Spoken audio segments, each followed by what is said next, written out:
Sense అనేది ఉండాలా, common sense ఉండాలా, లాజిక్ అనేది ఏదైనా మాట్లాడేసరికి.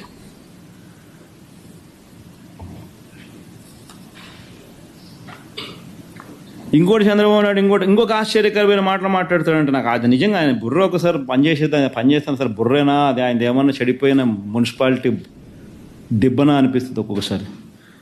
ఆయన ఏమంటాడు, చిన్న చిన్న దుకాణాలలో మద్యం కొనుక్కునే వాళ్ళు, ఈ చిన్న చిన్న దుకాణాలు, ఈ 2900 చిన్న చిన్న గవర్నమెంట్ దుకాణాల్లో మద్యం కొనుక్కునే వాళ్ళు ఒక్కొక్క బాటిల్ ఏదో నేను ఎంత అని చెప్పి కనుక్కుంటే 120 రూపాయలు అని చెప్పి ఒక చిన్న బాటిల్ చెప్తాను.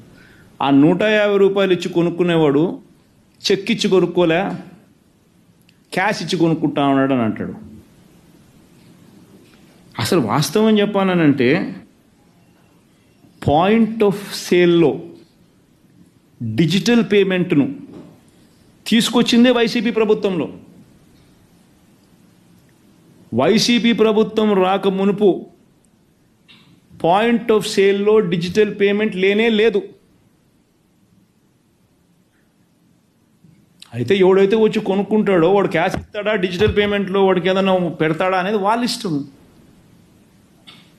దానికి నువ్వెవడు నేనెవడు ఎట్లా మాపగలుగుతావు? ఇప్పుడు కూరగాయల షాపు లేకపోయినా నాకు కూరగాయలు తీసుకునేవాడు 100 రూపాయలు పెట్టి కూరగాయలు తీసుకునేవాడు, నాకు డిజిటల్ పేమెంట్ కావాలా, నాకు చెక్ వేయాలా అని చెప్పి ఎవడు అడగలుగుతాడు? ఎవడేం చేయగలుగుతాడు? వాడు క్యాష్ ఇస్తే క్యాష్ తీసుకుంటాడు, వాడు డిజిటల్ పేమెంట్ ఇస్తే డిజిటల్ పేమెంట్ తీసుకుంటాడు. ఆ షాపుల ప్రకారం జరుగుతాయి.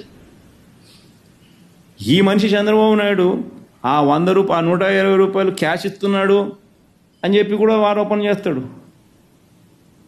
బుర్ర ఉందా ఈ మనిషికి? మన చంద్రబాబు నాయుడు 5 ఏళ్ళు తీసుకునేది ఏంది? ఒక డిజిటల్ పేమెంట్ అన్నా తీసుకున్నాడు, అంత క్యాషే కదా. అది కూడా ఎంఆర్పీ కన్నా ఎక్కువ రేటుకి అమ్మినాడు.